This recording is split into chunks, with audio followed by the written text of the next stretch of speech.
Welcome to the Libertarian Counterpoint. The host today is Richard Fields. Our guests are James Just and John Cameron. Now, here's Richard.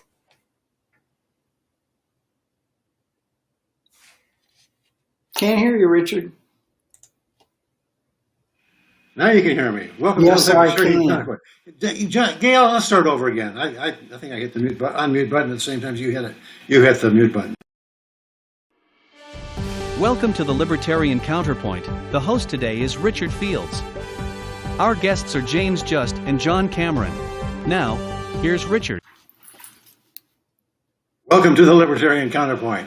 Welcome, James. Welcome, John. Moving on to the CBO, the Congressional Budget Office, no less, has come out with a budget projection that says that, hey, we don't have any money.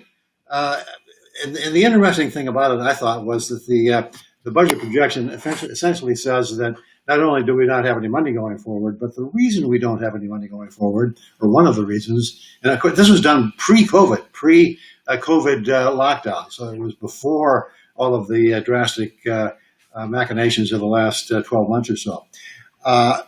They said one of the reasons why we have slow economic growth is because we have slow population growth. Why do we have slow population growth? Well, our replenishment rate, the rate at which people are having kids, is falling into negative territory. People are not having, people that live in the country are not having enough kids to grow the population. So, the birth rate is well below 2 per couple. Not only that, but we're having lowered immigration rates. Why are we having lower immigration rates? Well, a whole lot of reasons, but the biggest one is plain old ordinary nativism. We're afraid of the other coming in and so-called taking over. But the net effect is with a lowering population growth or negative population growth among natives and not welcoming immigrants, we have limited the amount of economic growth that can take place for the simple reason that in order for economic growth to take place, you have to have willing people to actually go out and do the work that causes the growth. Thoughts, James, James, or John? I'm sorry. Well, this is actually not something that's unknown. In the last few years, places like Denmark have had the same issue. They've had a campaign in Denmark, 2 years ago, Do It for Denmark, where they're actually having public service announcements telling people to go out and have sex with your partner so you can have more kids because we're not replacing our population enough. It's the same problem. We have the same problem that all these advanced countries have at some point is life is too good to want to have 5, 6 kids. But yet our economics are based around us having a continually expanding population. And, those two forces come to a head. And then when you have us in debt for $28 trillion or whatever the heck it is now, someday all these bills have to get paid. Who's going to pay them? Well, who's going to pay them is whoever pays the cost in inflation, which is exactly where it's going. Which kind of leads us to the next topic, which is Ray Dalio, the head of Bridgewater, the largest hedge fund in the universe. This is a guy that obviously knows what he's doing when it comes to investing. He's a guru beyond guru, and he's saying, "Don't invest in bonds. It's stupid. Don't invest in bonds." Well, the standard investment advice, you would know this, John, being an old investment advisor, is 60% bonds, 40% stocks, or your age in stocks minus, and then and the rest in bonds, something along those lines. That doesn't work anymore, does it?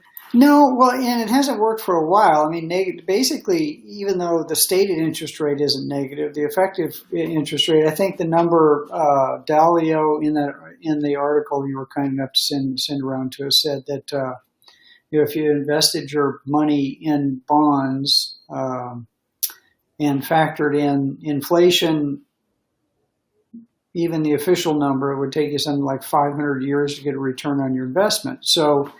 And the problem is that all this debt is supposedly paid for by U.S. Treasuries, but a lot of people are saying anybody who buys Treasuries is stupid. And then, all our house of cards is built on a lot of foreign countries holding our bonds, but if those bonds aren't paying anything, why should they hold them? And I wasn't an investment advisor. I was a stockbroker back when they were honest enough to call us stockbrokers. Now they're called investment advisors. Yeah, I advise, and mostly still people do it the same. They go down the list, and I advise you to buy the one with the highest commission. No, they pay people now on the amount of money invested generally. So I think bonds have always been, I remember a time when I was calling people up and telling them that they should buy jumbo CDs that were paying 15%, and treasuries were paying 12%. And I said there's a 300 basis point difference between a jumbo CD and treasury, a 400 basis point, and that's going to disappear. That's back when we had a head of the Fed named Volcker who decided to put a stop to Jimmy Carter trying to inflate his way out of a deficit. So if you try that now and interest rates go up, you can't.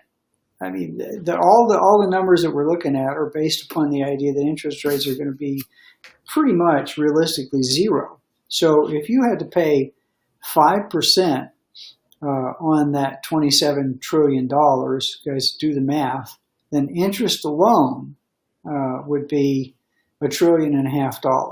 So I don't know how these people are gonna work their way out of this. And the same thing said that by 2050 we're looking at formally $100 trillion, or 2 times the estimated gross domestic product in debt at 2050. And I think the way that the current government has shown that they can spend money they don't have, that's, and if you factor in all the unfunded pension debt, and Richard, you got this number, what is the real debt that's out there in the U.S.? Well, it's well over 100 trillion, and it depends on your assumptions, but it's over 100 trillion when you take into account the unfunded Social Security, Medicare, Medicaid, pensions, railroad retirement, all the rest, all of it.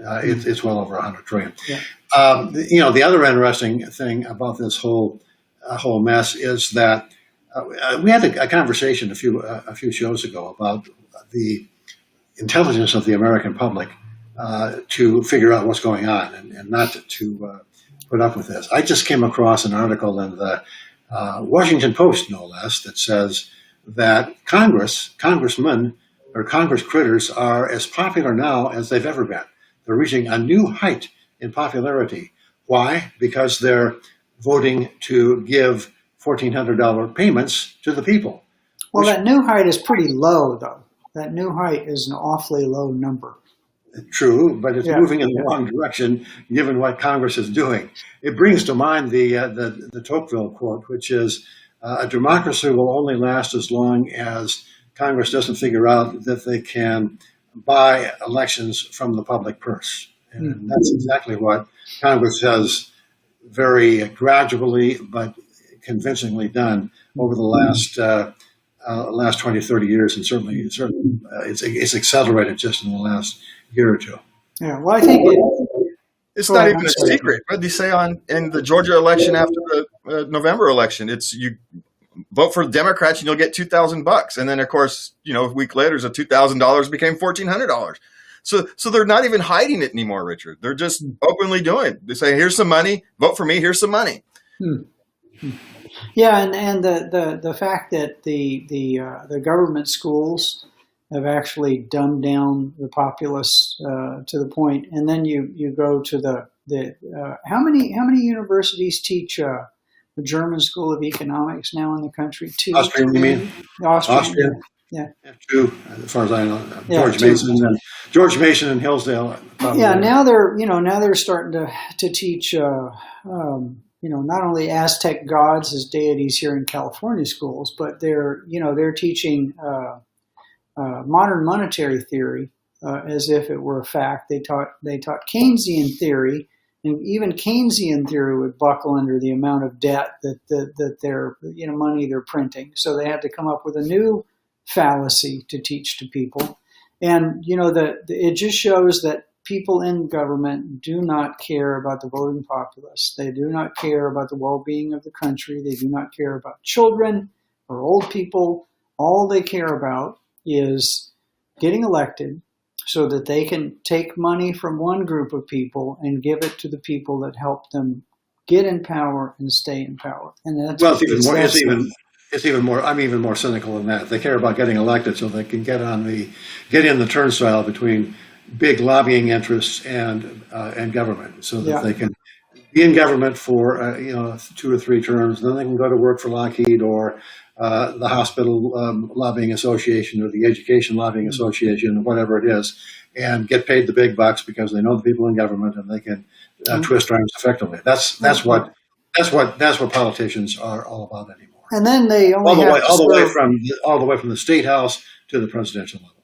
And then they only have to serve 1 term, I think, as a senator or a representative, to have that platinum diamond coded pension for the rest of their lives, and medical care and retirement and all the rest of that. So, yeah, I think the bummer is that even a revolution wouldn't fix it, because the people that win revolutions aren't the people who are concerned about what happens to whatever countries have in the revolution. Is the people who are willing to be the most brutal during the revolution. The Soviet Union revolution basically was started by a bunch of capitalists who believed in democracy. And who won? The people who were willing to kill the most people. And even they discovered that communism / socialism / central planning didn't work, even in the country where it was basically invented. So the Bolsheviks won the Russian Revolution, and the mobsters won the post 1989 effective revolution in Russia.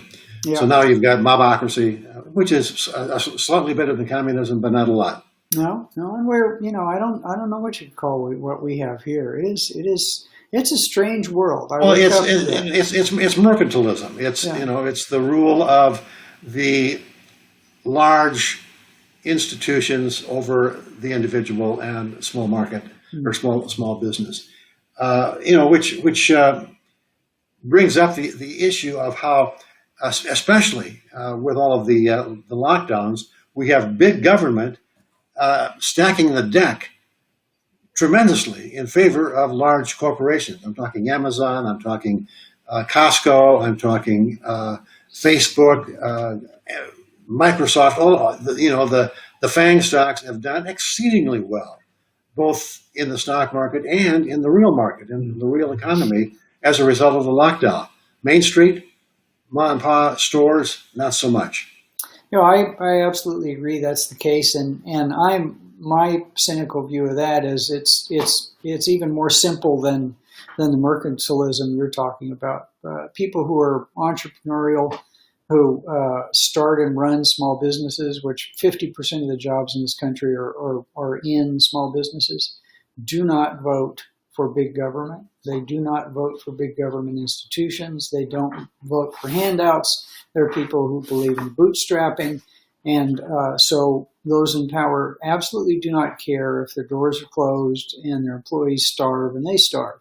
What they want to do is make sure that those people who write the big checks and who support big government are basically paid off by whatever rules they have. I think only 5% of small businesses, according to one study I saw, got the paycheck protection loans, loans that are forgiven if you keep your business open. And now, all the newspapers and websites, there are newspapers, sorry, for your younger viewers, the websites and social media are trumpeting another surge, which, the longer this lockdown happens, the more power can be assumed by big government and big corporate America, and the worse off it's going to be for folks who are trying to run that lawn care business or that hair salon or that restaurant.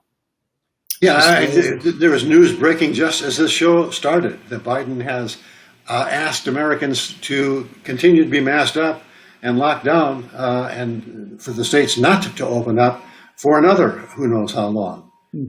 Somebody at the CDC said, "I feel like we're, in impending doom with all of the reopening that's going on." Yeah, Meanwhile, the facts show conclusively that those states which have opened up have done very well economically, very low unemployment comparatively. Those states who locked down the worst, New York, California, are you listening? Have done the worst in terms of higher unemployment and the results as far as deaths from the coronavirus, or while having, with the coronavirus, not of the coronavirus. Either way, the deaths are approximately the same. The coronavirus has not really affected the death rate one way or the other, depending on how much the lockdown was, but the economy has suffered dramatically. There's a book out there that I wish I would. I'll remind you to put it on the topic list for the other show, that talks about the lives lost, not only during the lockdown but after the lockdown. And what's really weird is the WHO has said, and the CDC has said, that lockdowns aren't a long-term solution to this. They're only to be used for like a short-term emergency period. But we continue to lock down, and then clowns will come out from the CDC, and the quote that you just said, that we need to lock down again because of the surge in virus. But if you look at the numbers, I'm not seeing this surge. Every place I look in the country, with very rare exception, the number of the deaths is the trailing indicator. The number of people who are getting sick and admitted to hospitals, even in California, the ICUs are basically empty. We're building up herd immunity on the one hand, and people are getting vaccinated on the other. The people who are at greatest risk have learned to take care of themselves, and the people who might infect those have learned to be smart about infecting them, and on and on and on. So I have no idea where they're coming from and what they're saying, other than the fact that lockdowns are good for Big Brother, and so we'll continue to have them. Good for Big Brother and big business. Yeah. Yeah. Well, and you forget that there's a mindset out there that if the government isn't doing something, you're not doing anything. So the part of the reason we go to lockdowns is we have to do something. We have to do something. Well, you can do something without passing laws. You can do something without passing restrictions. You can do something without government action. We all can do something. We can all wear a mask, or we can all be more careful about where we go. We can all socially distance. You don't actually need laws for that. Well, and that's just for the record, I don't have a problem with wearing a mask or socially distancing when it makes sense. When I'm in public with people I don't know in close proximity, I'll wear a mask. I have no problem with that. I will also maintain a great deal of distance away from people who look like they might be sick. And people who are perfectly healthy that may be sick. I don't know. I don't know what people's health is, but I did that before the corona doom. Yeah. I not the masking part, but certainly I maintain a respectable distance from somebody who I think might sneeze in my face. That's just common courtesy and self-respect and taking care of yourself. It's not washing your hands. I washed my hands before I had the nanny state telling me I had to do it for 20 seconds. Well, we didn't talk about the other unintended consequences of what I think John and the WHO is talking about, the mental health issues and all the various deaths of despair. I've been gone for a few weeks, but that was because I had to take care of myself. The stresses of the last year and a half, finally caught up for someone who has an anxiety disorder. And I didn't manage my anxieties properly. And so I had to take some time off. But they didn't factor that kind of thing into about, okay, what's the other causes that our policies are going to, what's the other issues that our policies are going to cause? There was no consideration. Well, let's talk about some of those. When you're done, let me know when you're done, James. No, go ahead. And I'm sorry about well, let's just talk about mental health. And then we'll talk about lost cancer screenings. And then we'll talk about the fact that how stupid all this stuff is. The second greatest comorbidity, well, first is age, Richard, so gotta be careful. Second is lack of activity. Yet what have the lockdowns done? The lockdowns have forced people to be inactive. So basically the government has said to stop doing the one thing that even if you're diabetic, even if you're overweight, even if you have hardening of the arteries, even if, we'll keep you alive. You can't go to your gym. They told people not even to go outside and exercise. And people are out wearing masks with a 20-mile-an-hour wind. With the furthest, I see them walking on the levee by the river here. The closest person, like 50 feet away, and they're wearing a freaking mask. So then let's talk about the average weight gain supposedly is 1.5 pounds for everybody under lockdown. What is the third or fourth greatest comorbidity? Obesity. So if you were to just say to the American people, I want you to go gain 19 pounds, let's just call it the COVID-19, and ask public health specialists what the cost in human lives would be to the American populace if, on average, everybody in the country gained 19 pounds, they would tell you it's way in excess of the 500,000 people who supposedly died from COVID in this country.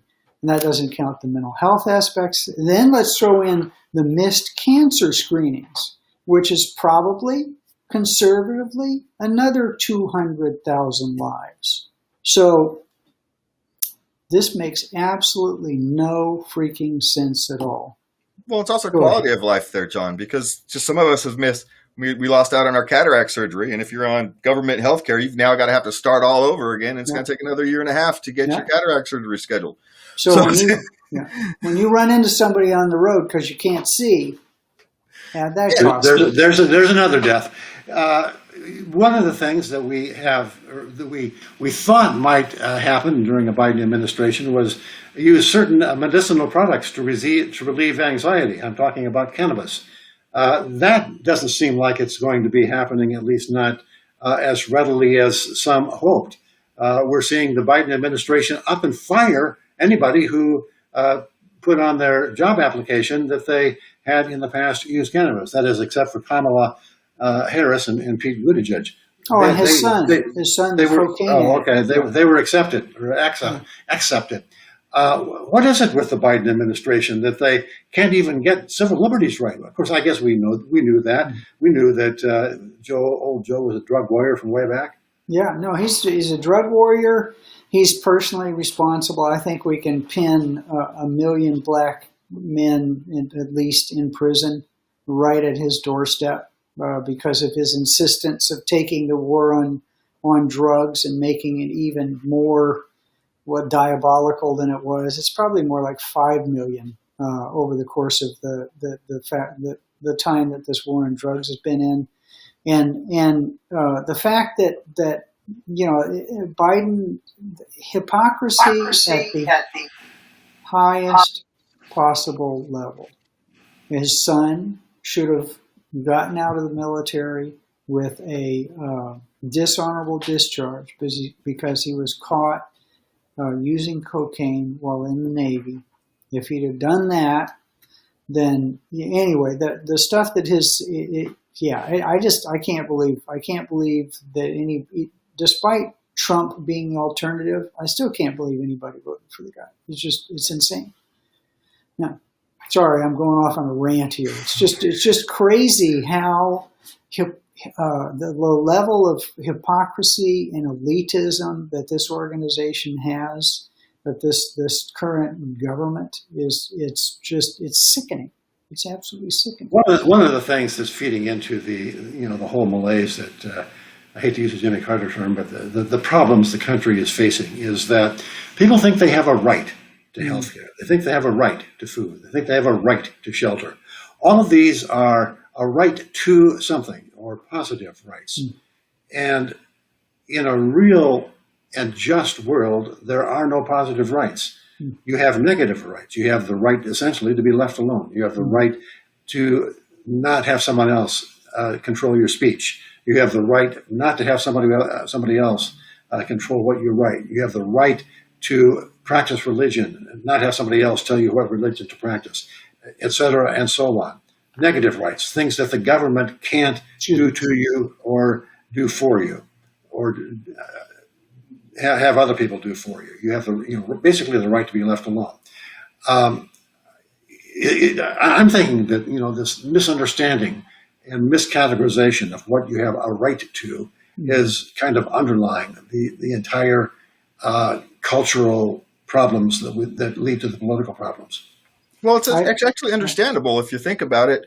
It's government has gotten, like, say, we'll say a right to housing. Well, government has gotten so involved and had the housing market. It has so manipulated the housing market that it's kind of reasonable for someone to say, hey, there's so many rules and regulations regarding housing now that the government has put in so many barriers to me obtaining my own housing that they now have to provide it to me because they've created this condition where I can't get it. They're the reasons. Government is the reason you can't afford a housing. We don't have, affordable housing. Government is the reason I can't go to buy a spot yard and build my own house. It's not that I can't do it. I can, you can buy a chunk of property and build a house. Nothing prevents me from doing that except for the government. You have to pay the government the taxes. You have to pay the government the fees. You have to get the government guy to come in and make sure you built it right. Well, as you add all these barriers, at some point someone says, well, you've added all these barriers that I can't myself crash through. So now you have to give me something. I can understand the mindset. I don't agree with it. It's a rationalization. It's not a reason. It's a rationalization. And you're right. Part of the underlying problem is that government has made it extremely difficult to earn a living. Minimum wage laws, build, all of the zoning and licensing and so forth laws, earn a living licensing. And what is the percentage of jobs in the country that require a license? It's way too high. 40%. It should be zero. And the healthcare certificate of needs for a new hospital. That's why. Yeah. Yeah. Government, in the name of safety and security, has made it almost impossible for people to take care of themselves, and therefore people are saying, "Well, I can't take care of myself. You'll have to take care of me. Mr. Government, or Mr. Nanny State, or Mrs. Nanny State." Yeah, and rather than saying, get this nanny state off of my back so I can accomplish these things for me, people are going, well, then just give me stuff so I can not be burdened by all these burdens you put on me. We've kind of chosen, some people have kind of chosen fine, just give me stuff so these things are no longer a burden. Rather than, these things are a burden, get them out of my way. Well, there's two mindsets there. The big lie is you can be safe or you can be free. Pick one. But unfortunately, if you pick safe, you're not safe. So, people choose to give up freedom for safety. Well, just like in the investment market, you choose to give up some level of return to try to make sure that your capital is relatively safe, rather than investing in a very risky penny stock that might have a huge outcome. You invest in the past, you invest in quite a few bonds, but now bonds become worth less and worthless as time goes on. So really, I think people aren't smart enough that they would figure out from the investment market that there is no longer a safe investment, and really you have to wake up in the morning, look at the world with the idea that I must assume some risk. And pretty much the greater risk I assume, the better my life's going to be. And the less risk I assume, the worse it's going to be. Because, given that phony choice of you can be safe or you can be free is no longer even remotely true. Because you're not free and you're certainly not safe. So I don't know what to say about that. All right, there was another. Well, I think we're out of time there. Yeah. And I think it's time. Is it time to wrap up? Okay, let's wrap her up. It's time to wrap her up. This is the Libertarian Counterpoint. Thank you very much for being part of the show. We'll see you again next week, same time, same place. Well, thank you so much for having me on. I really appreciated every second of it, Richard. It's a good show.